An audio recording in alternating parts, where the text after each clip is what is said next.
Okay, I think I have just enough time to do a quick one here. So I want to do Philippians chapter 1, verses 12 through 14. It says, I want you to know, brothers, that what has happened to me has really served to advance the gospel, so that it has become known throughout the whole imperial guard and to all the rest that my imprisonment is for Christ. And most of the brothers, having become confident in the Lord by my imprisonment, are much more bold to speak the word of God without fear.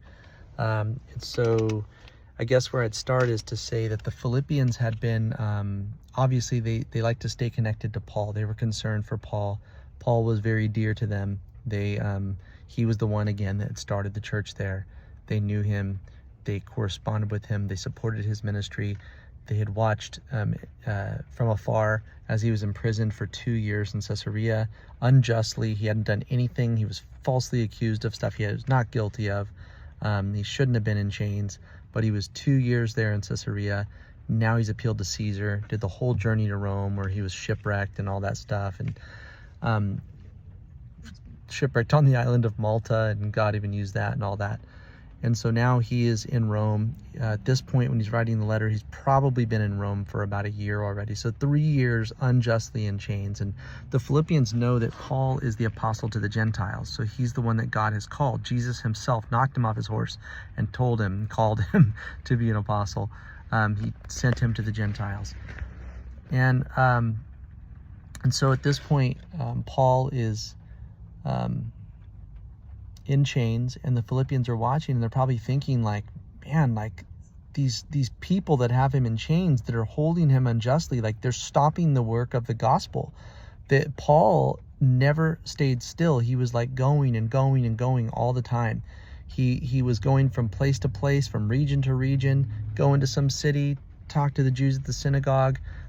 Some of those would get saved. Most of them would probably reject it. And then he would go out and talk to the Gentiles and preach the gospel to them, and more of them would get saved. And then he'd start a little church going there. And sometimes the people in the place would riot and they'd beat him and drag him out of the city. And sometimes they'd throw him in prison.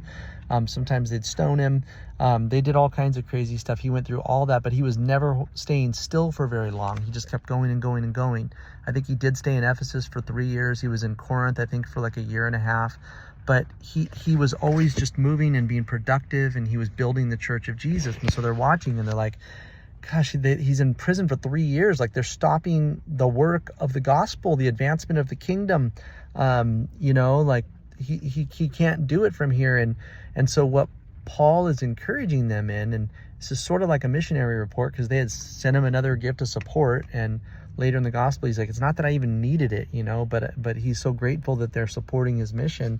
He's encouraging them that, look, even though I'm in chains, God hasn't stopped working. In fact, he says, I want you to know, brothers, and brothers is a Delphoi in the Greek, which means, like, if there's men and women there, it would be siblings, like brothers and sisters is what that would mean. So there are men and women that Paul knows there in Philippi. And so I want you to know, brothers and sisters, that what has happened to me has really served to advance the gospel.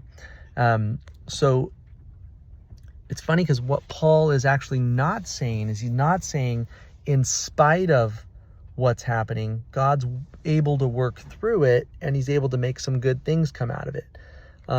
It's more like what God has sovereignly allowed to happen in my life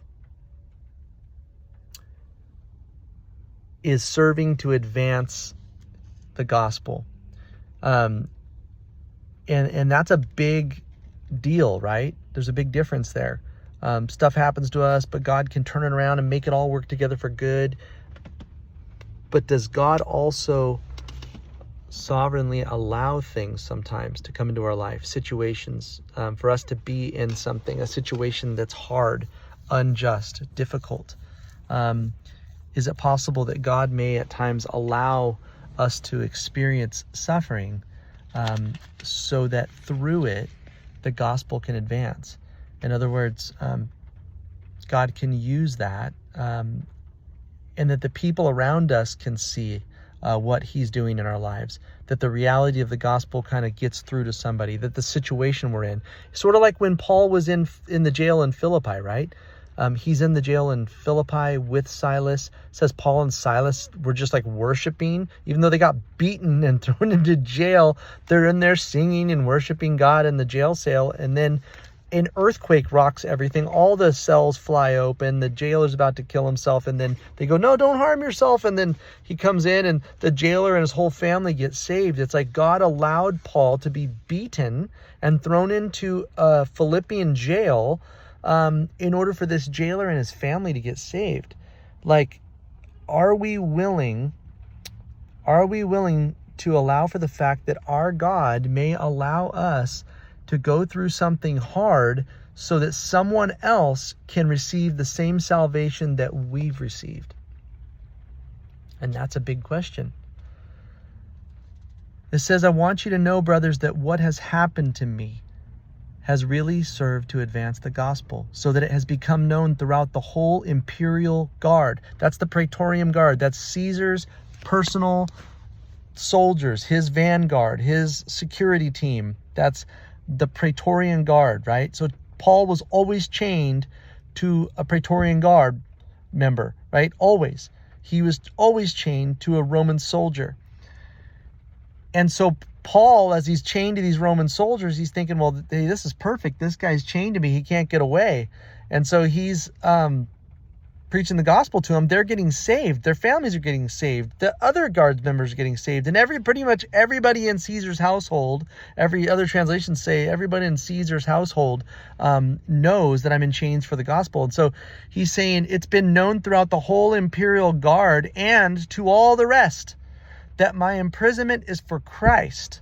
And so they know that he's imprisoned unjustly. He's not a criminal. He hasn't done anything wrong. He's in chains because he believes in Jesus and he follows him and he preaches the gospel.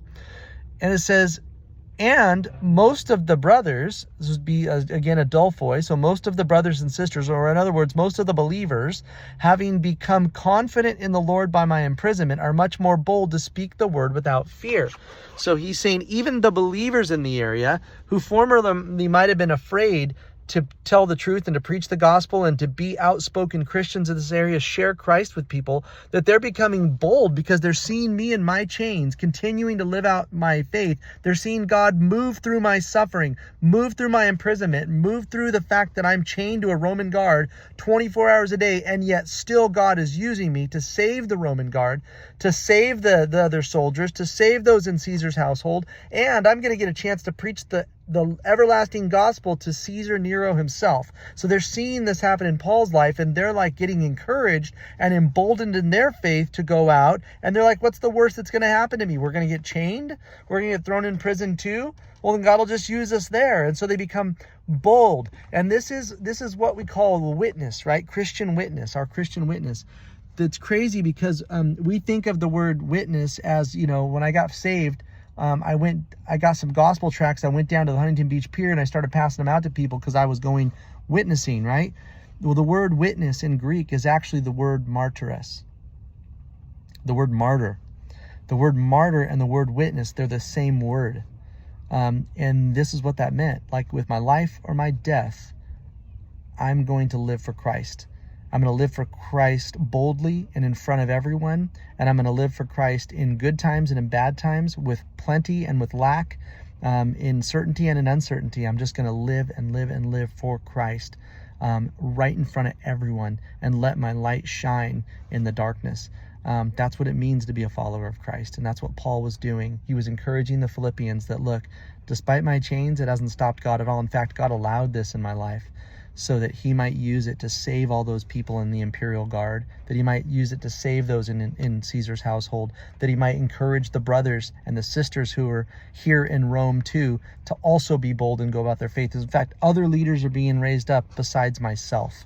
So anyway, that would be a good summary of that section.